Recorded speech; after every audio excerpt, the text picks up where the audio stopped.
Développer, le podcast qui poursuit les idées arrêtées. Ce programme vous est présenté par Olivier Jacquemont, docteur en philosophie politique.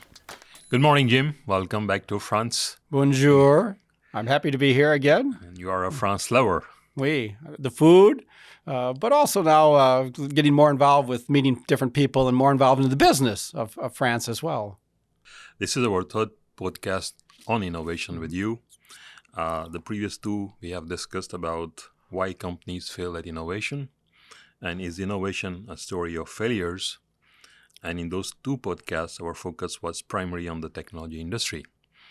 And to link this with your background is that you have worked more than 30 years in the technology industry. You have more than 25 patents, 60 scientific papers, 8 full books, out of it 3 which are related to our topic today and we will discuss a bit later, and 6 full-length movies. Yes. Mm-hmm. So today we will take the innovation discussion that we had previously to the food and agriculture industry, as it has become a burning topic in many large economies, if not in most. So to give a brief overview of this industry, let me put some figures. Okay. As per the World Bank data, agriculture represents about 4% of world GDP in 2023. It goes up to 48% in Nigeria, in Africa, and 46% in Somalia, about 16% in India, and 7% in China. The labor force ratio involved in agriculture is worldwide is about 2%. In US is about 2%, France about 1.5%, and in Europe about 4%.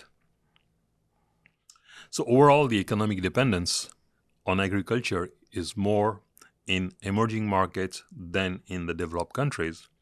However, in developed countries as well, agriculture commodities are facing economic challenge. Would you like to comment generally on these figures? Yes. Oh, I think it's kind of interesting that, as you said, 2% of the workforce in the United States is involved in agriculture, yet it dominates so much of what's called our rural economy. Mm-hmm. And so there's a lot of effort in the United States to try to encourage people to live in the rural areas. Otherwise, our cities continue to get bigger and bigger and more complicated and more problems. Yes. But the only way to do this is to push things back into agriculture. But the economy of agriculture right now is actually going through quite a crisis. Mm-hmm. So there's challenges associated with this economy. And I'll talk about this a little bit more. Sure, exactly. So the problem faced with agriculture and the agri-industries overall are similar around the world. And so we will look at how innovation could help in disrupting the industry for its sustainability in the face of growing climatic challenges. Yes. Yeah. So Jim, could you briefly share the agri-industry innovation challenges? Yes. Well, I think there's really 3 challenges that innovation will help with. One is right now the farm economy. The agricultural economy is really in a bad situation around the world. And as you mentioned earlier, agriculture now is a global. It's the example of a global economy. There's really very little local economy to agriculture. It's a global business.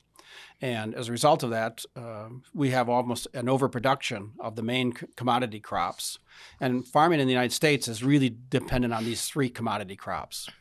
Just to give you an example, 35 million hectares are planted in corn every year.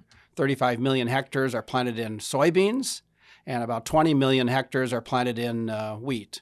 Just to give you an idea, all of France has roughly 30 million hectares as all the farmland in France. So it'd be like all the farmland in France being planted in corn or soybeans or wheat. All of it. This is how big that business is in the United States. So our farm economy is so dependent on these 3 crops. Yes, maybe some. So this is about the economics, and what about the climate change regulations? There's 2 other challenges as well that are coming. Is the environmental effects, as we know, carbon footprint, as well as the United States. We have a lot of issues with nutrient loss, contaminating our water supplies. You do testing in wells in Iowa and Illinois and the Midwest. Everyone now is contaminated with fertilizers, with contaminants. So it's really not even possible to drink this water anymore. So the contamination of water. And the third thing is that the diets are changing. Our diets are changing. finally, after some amount of time, there's more understanding of the food that we're eating is affecting our health. And this is coming into the agricultural industry as well. So these three challenges are facing the industry today, and to me, technology and innovation is what's going to be. It's a disruption. There's a disruption in this business now really happening, and innovation has a chance to really drive that.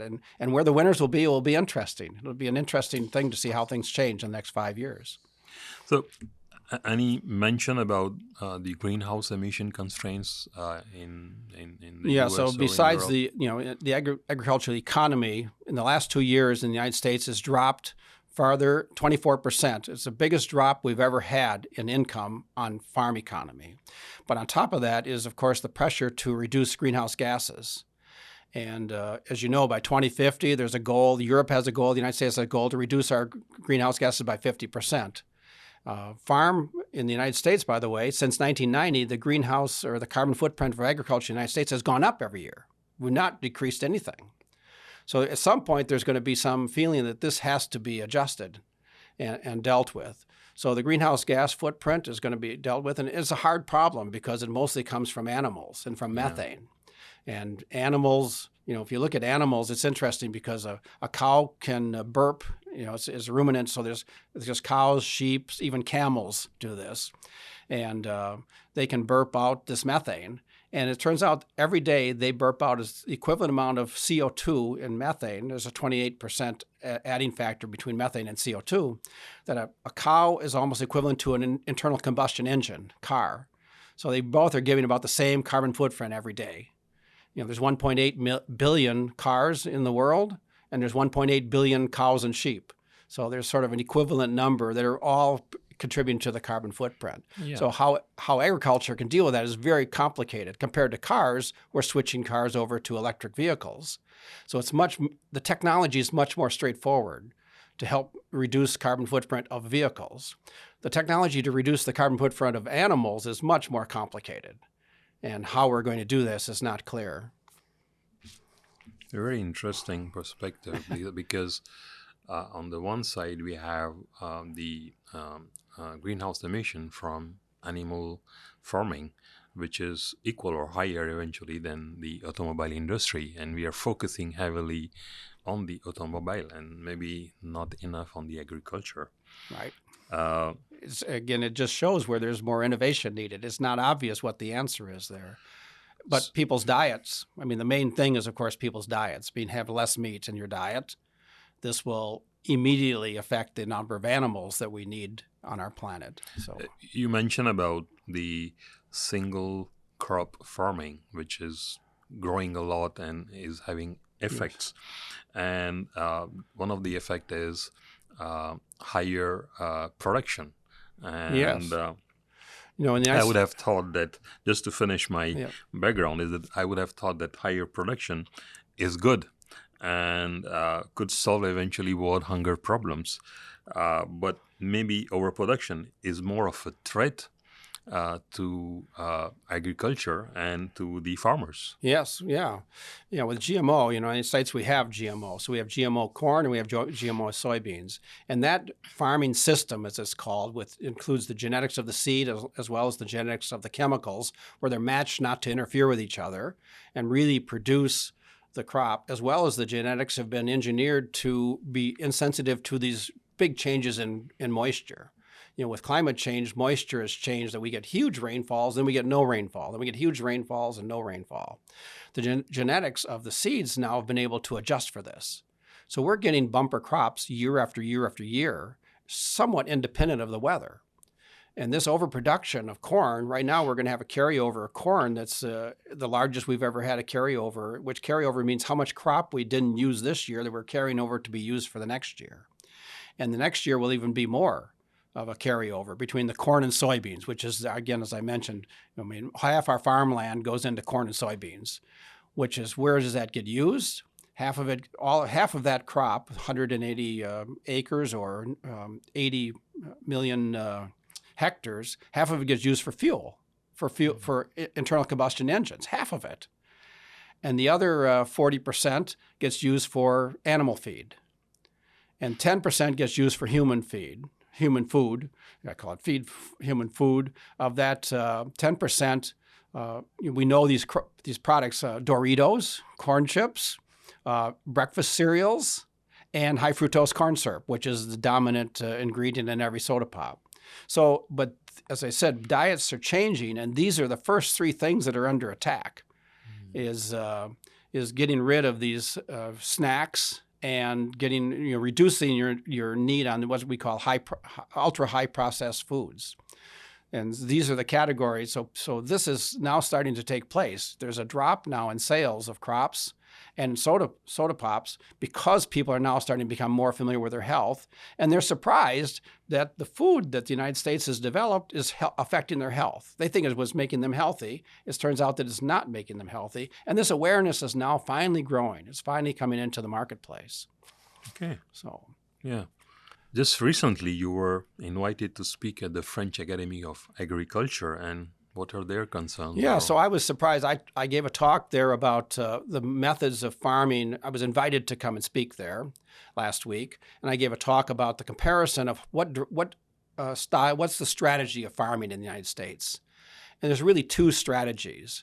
One is what I call maximum yield. So you put in, if you want to try to grow 200 bushel per acre, I'm going to give you a number in English units, 200 bushel per acre, you need to know how much nutrients you need, how many seeds you need per acre, and so on. You can calculate this and put the nutrients on to get to that type of yield. So it's called a maximum yield. Now, if the weather doesn't cooperate, you won't get that yield. And many times they put more nutrients on than needed because much of it runs off. Almost half the nutrients put on in the Midwest ends up in the Mississippi River, which is, again, another part of our growing problem that gets into our watersheds.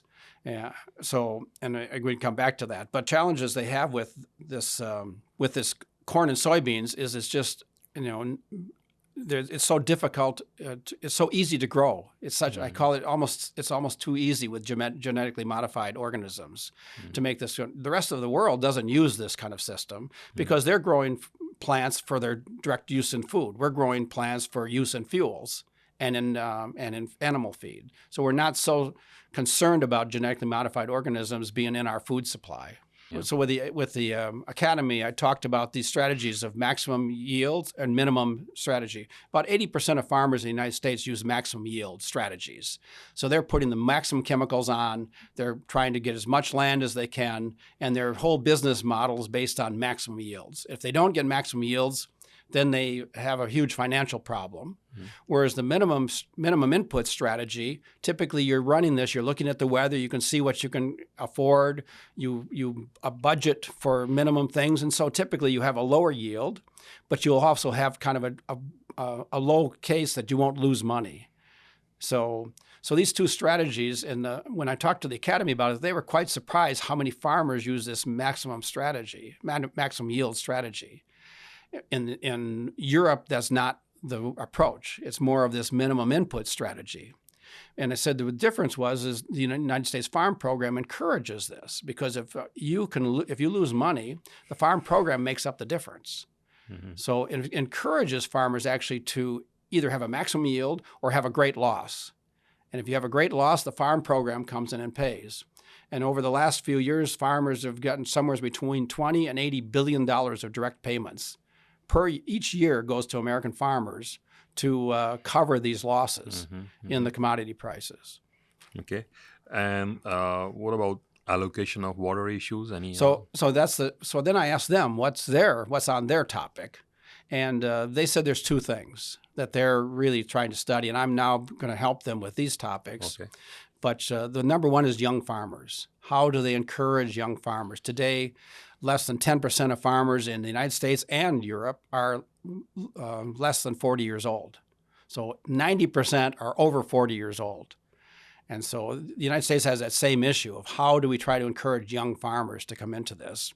So I addressed this with the Academy of Agriculture and said, to me, it's technology. Young farmers need an edge. They don't want to come in and just farm the same way their father did or their grandfather did. They need a new idea. They need some way. And I think technology different ways of marketing their crops, different ways of providing quality, of measuring the quality instead of just the quantity, but measure the quality and grow the crop to quality. This is a very challenging thing, but the technology and innovation is available for young farmers to come up with something special in the marketplace and then be able to market it directly into the marketplace and just not having to sell it as a commodity, but get out of the commodity mode is one important thing. The second thing that they're worried about is water allocation, which of course we keep hearing water is going to be the next really big complication. And in the United States, we have the same problem, is that the water, we're trying to push more and more to protect the water and who gets to use the water.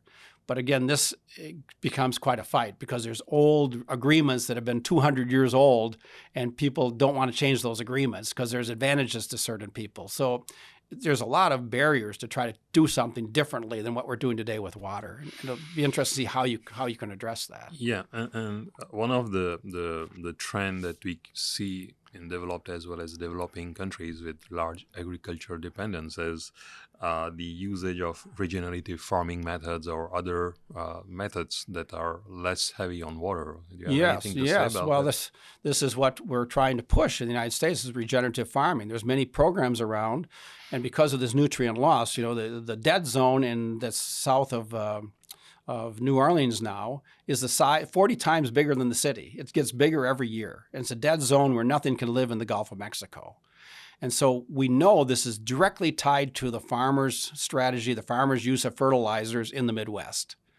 And so how do you start to address that? Instead of having to get worse, how can you make it better? So every state has programs to address this. But in Illinois, we have 71,000 farmers. Only 400 are following the guidelines of this regenerative farming, where you plant cover crops, you don't do tillage, you do the practices to keep the nutrients that you put on the field and don't let them run off. But only 400 out of 71,000 farmers are doing this. So there's not an incentive for farmers to do this because, again, they're all about this maximum yield. And these types of regenerative farming techniques typically reduce the yield. They'll save you in input costs, but many of them are not worried about that. They want maximum yield, and that's what they push for. So it's a bit of a conflict. And again, I think there's going to be a chance for a disruptive innovation here.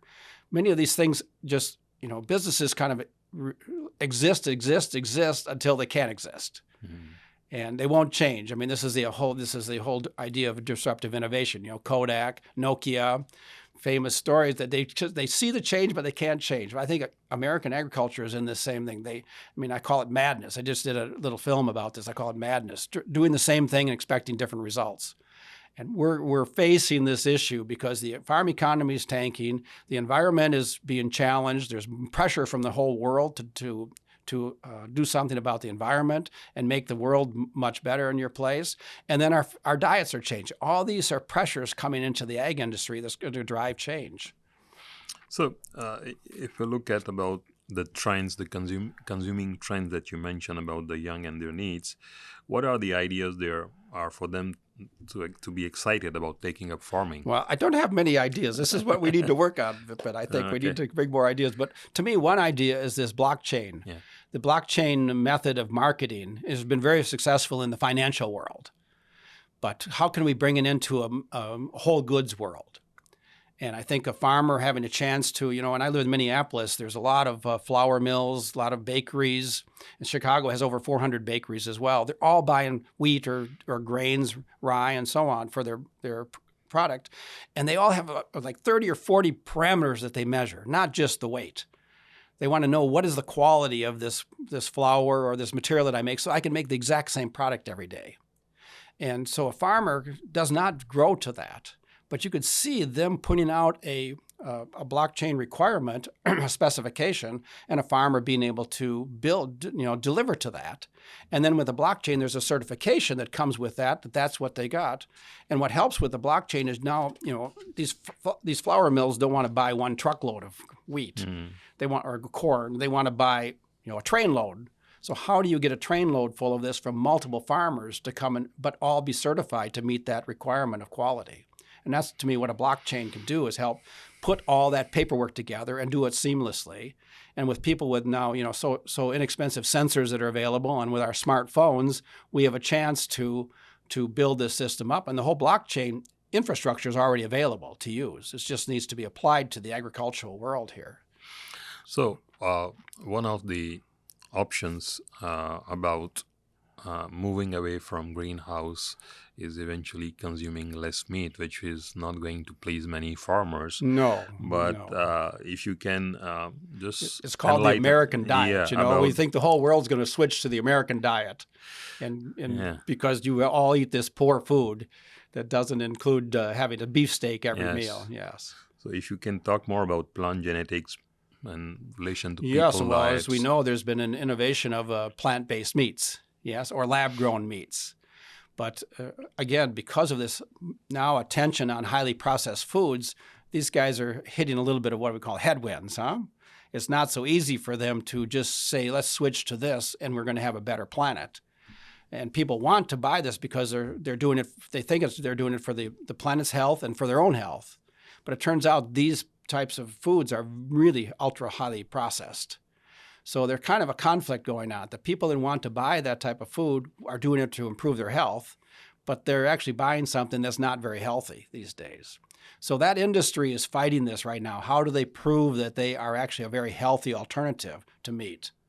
And at this point, it's not looking like that's the case. But they have a lot of marketing or changing of their diets or changing of their recipes to somehow come back to the consumer that they first started with and encourage that consumer to keep using those products. So what is the future for lab-grown meats and plant-based meats? You asked me, I think the diet is going to be more like the Asian diet or the Mediterranean diet, right? We're going to go to foods that we already have that we know have been very healthy for us. We're going to go to those types of diets before we just keep eating beefsteaks and potatoes, but now the beef comes from the lab or the beef comes from plant-based products. I mean, plant-based products, protein products have been around for a long time. Soybean burgers have been around since the 60s. Mm-hmm. A whole company, ADM, built an entire business around this. But there's a reason that it faded away. It's just not healthy, and it doesn't satisfy the human diet. It doesn't help at all. So indeed, that even this, the replacement of animal-based meat products by vegetable-based product is not healthier either for the people and for the industry, I mean for the ecosystem. Yeah, their marketing strategy is let's get rid of the middleman. We like business, right? So instead of having the cow eat the grass and then you butcher the cow and then you eat the meat, let's just have the grass become the meat and we get rid of the middleman. So the chicken and the cow and the pig are all middlemen, they call them. But this was their first strategy, and it sounded good at the beginning. But now we see that cow and that pig are actually making somewhat healthy foods for us, not as unhealthy as the highly processed type foods. So I think we have touched many perspectives, and this being the first podcast on this topic, I think it was important to be general. How would you see the agrotech or innovative food industry as a career opportunity for students to explore? Well, as we said, there's a disruption coming in this industry. You see the economy starting to crack, things being the pressure. I mean, another really pressure that's coming to the industry is these GLP-1 drugs. And so just alone, those drugs in the last year have caused the snack industry to lose 20% of their sales. So how does an industry lose 20% of its sales in 1 year? This sounds like a disruption to the industry, much like Nokia or Kodak. So there's things coming, but what can you do about it? What does the industry, how does it react? How does General Mills react? How does Pillsbury react? How does Kellogg react to this? Because they're the ones sitting there. So they're hoping that they can find something else. But their strategy is not very clear what they can do. And it's a classic disruption that's coming to that industry. Mm-hmm. And so there probably will be new companies that actually will come out of this. Not the old guys, as we know. Disruption and innovation is hard for the old people. Old companies have been there forever. So for the young people, there's opportunities here to find the right thing and get involved. And it probably can happen very quickly. what you are saying is that we are getting into the typical phase of innovation, which is creative destruction, is that something old has to be destroyed and new has to come to replace Yes. for a better future. And there's a lot of resistance, as we know, Yeah. right? There's a lot of switching costs. There's a lot of change. But I think the consumer, but the beautiful thing and interesting thing about food is any day we can change. It can happen so quickly because every day we buy food. Yes. And it's not like we're buying something and hanging on to it for 5 years or 3 years. So every day you can change. And that just shows the snack industry how fast it changed in 1 year. So food can be really dramatic. If you get the right Yes. thing, it can be very dramatic change. Yes, innovation can be very, very quick.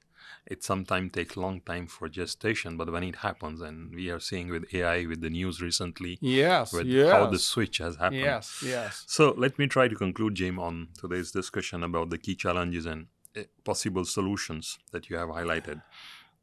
So the challenges that I have retained are intensive agriculture, single crop farming, overproduction, lands going dry, and more farmers going bankrupt. Is that correct? Yeah, just like the 1920s, we lost 300,000 farms, small farms. The 1980s, the United States lost 100,000 farms, small farms. I think in the next 10 years, the United States will go through the same thing. We're going to lose probably 20, 30% of our farms, almost all of them the small farms. So it means the other farms will get twice as big.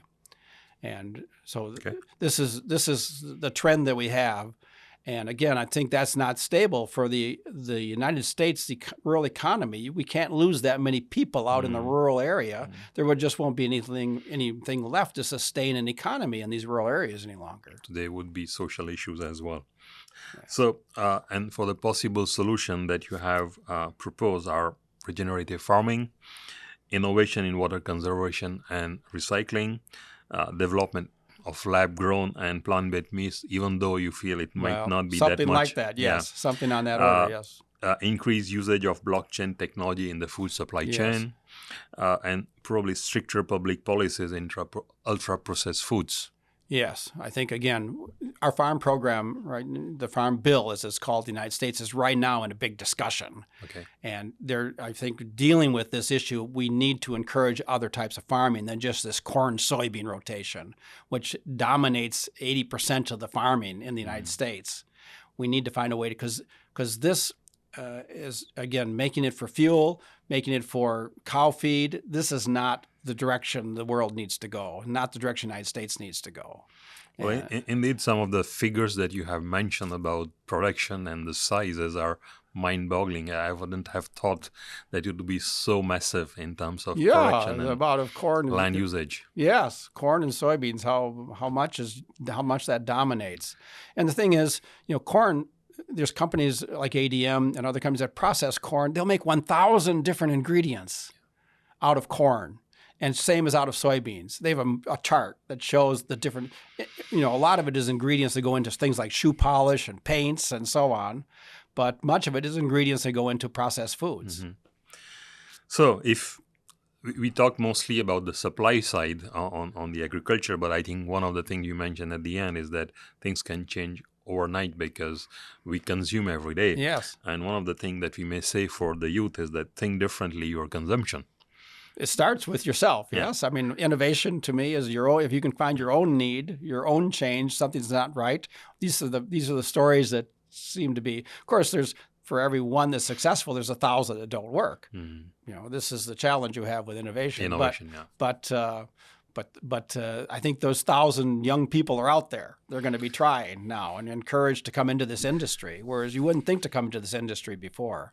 But today, I think this is an industry that's ripe for innovation. So whatever we have done in the earlier 2 podcasts is valid for agriculture, which is why some companies will fail at innovation in the agriculture industry, and whether it will be a series of failures before someone comes out and become the disruptor. Yes. So they're not failures; they're learning experiences, as you know, right? We're in this getting world. Crows, yes. We both built our careers based on failures, right? But True. Learning experiences, yes. So thank you, Jim, for another exciting discussion on innovation and its implication in this case to the agriculture industry. Yes. Thank you, and I'm looking forward to seeing you again soon. Okay. Thank you. Very good. I enjoy this. Thank you. Bye-bye. Développer, le podcast des humanités, vous a été présenté par l'ESCE, la Grande École du Commerce Extérieur, et le groupe Humanités Éducation.